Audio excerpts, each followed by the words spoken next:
Transilvania es uno de esos lugares donde nacen algunas de las leyendas de terror más famosas del mundo. Las historias de hombres lobo y vampiros son las más llamativas y conocidas, las cuales se entrecruzan con la existencia real de hombres y mujeres que cometieron auténticas masacres y pasaron a ser parte de la tétrica y aterradora historia de los asesinos en serie. En este vídeo hablaremos de un ser que se nutre del sufrimiento humano. Viajaremos hasta los confines más maléficos de uno de los castillos que más masacres ha visto. Nadaremos por ríos de sangre para conocer la turbadora historia de Elizabeth Bathory, una condesa de alta cuna que vivió en el reino de Hungría y la cual se ganó a pulso el sobrenombre de la Condesa Sangrienta. Se calcula que asesinó a más de 650 personas en su depravada búsqueda para mantenerse joven. Una condesa sanguinaria y perversa que creyó encontrar en la sangre el elixir de la eterna juventud. Desearás no haberte cruzado jamás en su camino.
Elizabeth Bathory nació en Hungría, en el seno de una de las familias aristocráticas más importantes de Transilvania, además de ser una familia que practicaba la endogamia, o lo que es lo mismo, que se casaban únicamente con personas de su misma familia. Elizabeth recibió una educación acorde a su posición, y desde muy pequeña se encontró en pleno contacto con la alquimia y el esoterismo, ya que varios miembros de su familia eran practicantes de estas artes. Cabe observar que las personas más influyentes del mundo, desde los inicios de la historia, parecen siempre estar en contacto con dichas prácticas. A la edad de 11 años, fue prometida con Ferenc Nadasdy. Se casó con 15 años de edad y Ferenc con 20, y ambos se fueron a vivir a un solitario castillo de Szeged.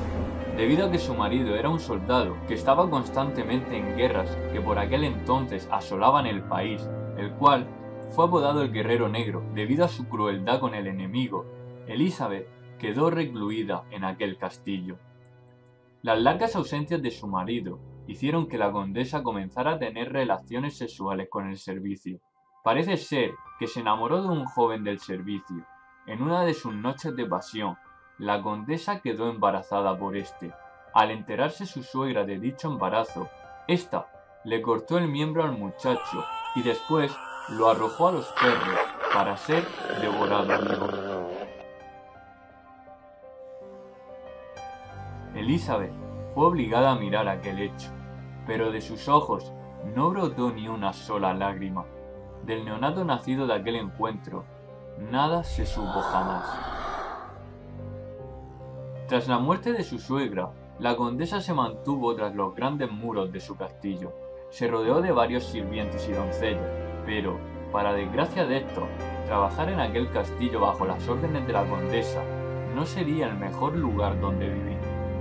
Su mirada era lúgubre, fría y aterradora, su cabello largo y negro como el manto de la noche, su piel blanca y tersa, pero, con la edad, su belleza fue desapareciendo, lo que la llevó a obsesionarse por la búsqueda de la eterna juventud.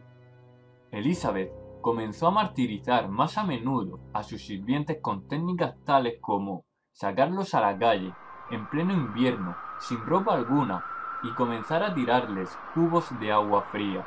Cuando estaban al borde de la hipotermia, los volvía a entrar al calor del fuego para que se recuperasen. y una vez lo hacían, volvía a empezar el proceso. A otros, directamente, los congelaba convirtiéndolos en estatuas de hielo. Otra de las prácticas que realizaba en verano era cubrir a sus sirvientas con miel y dejarlas en la calle, para deleite de los insectos que acudían en auténticos enjambres, debido a la miel que cubría el cuerpo de aquellas jóvenes. No obstante, no faltaban los métodos de tortura más tradicionales, tales como golpear con látigos a sus sirvientas, al igual que eran habituales las orgías y juegos sexuales sanguinarios, donde reinaban los mordiscos y arañazos propiciados por la condesa a sus sirvientes y doncellas, y donde la sangre brotaba del cuerpo de estos. Pero la auténtica y aterradora historia, por la cual a día de hoy conocemos a la condesa y la que le valió el sobrenombre de la Condesa Sangrienta, llega cuando ésta se obsesiona de sobremanera con la vejez, ya que no quería verse en un cuerpo arrugado y quería mantener su juventud y belleza. Esta obsesión le llega a la edad de 40 años. La condesa pidió consejo a su nodriza para saber cómo podía mantenerse joven. Esta le dijo que la única manera era con baños de sangre de jóvenes vírgenes. Un desafortunado incidente llevó a la condesa a comenzar unas prácticas aterradoras y totalmente inhumanas. Una sirvienta estaba cepillando el cabello de la condesa cuando, sin querer, le propició un tirón del cabello, algo que no le gustó nada a la condesa. Esta alzó su mano dándole a la joven una bofetada y haciendo que su nariz comenzara a sangrar. Allí, en ese instante en el cual la sangre cayó en la piel de la condesa, comenzó su delirio, al sentir que la sangre ponía su piel más tersa y blanca. Inmediatamente, en la mente de la condesa resonaron las palabras de su nodriza: la sangre te mantendrá joven. Lo que provocó que Elizabeth no tuviera ningún reparo en desangrar a la joven y darse un baño con su sangre. Esta sería la primera víctima de una larga lista. Creó una corte maléfica donde se encontraban su tía Carla, quien la introdujo en los placeres de las orgías lésbicas. En esta cuadrilla del mal se encontraban también su fiel sirviente Torco, maestro del ocultismo y la tortura, las brujas Dorothy y Darbuller, y su jefe de tortura, el enano Ofdari.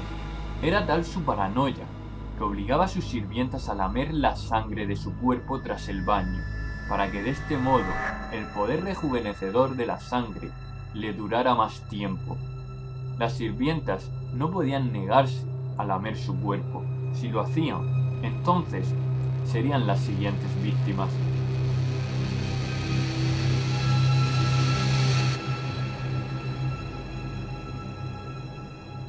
A tal extremo llegaba su perversa mente, que se deleitaba viendo cómo despellejaban a las sirvientas vivas, y si sus gritos se volvían demasiado molestos, no dudaba en coserles la boca.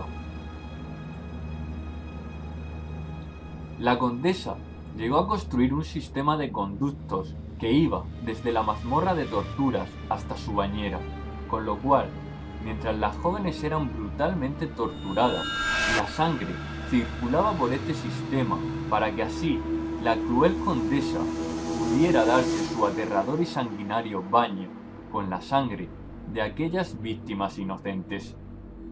En su espiral de demencia y muerte, la condesa obtuvo un sarcófago de tortura de aquella época, la doncella de hierro, el cual situó colgado del techo. En aquel artefacto se colocaba la víctima. Este se cerraba y sus numerosos pinchos se clavaban en el cuerpo de la joven, sin tocar ningún órgano vital. La condesa se situaba debajo y se daba sus depravadas y sanguinarias duchas, mientras de fondo sonaba la espeluznante melodía que producían los gritos de su víctima.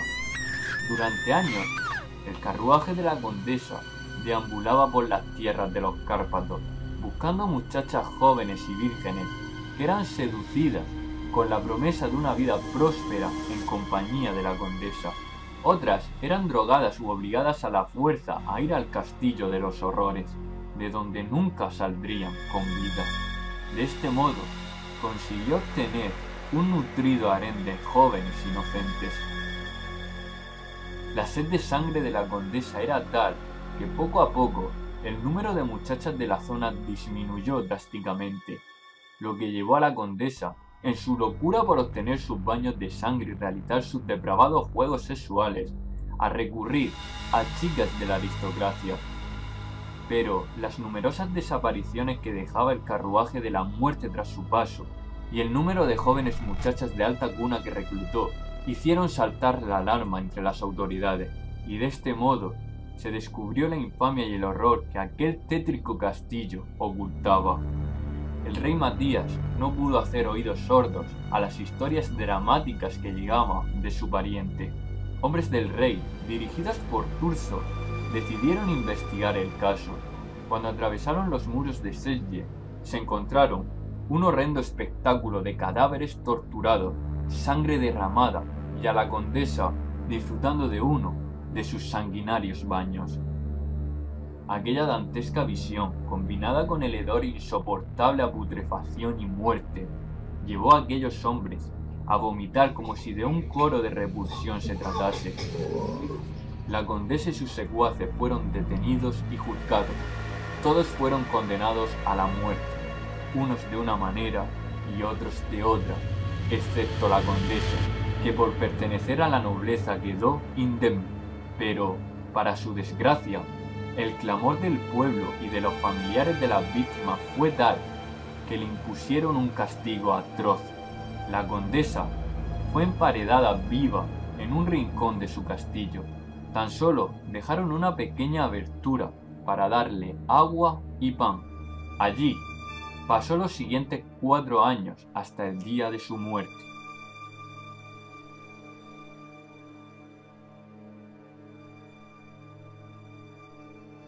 Así termina la historia de una de las personas más crueles que el mundo conoció jamás.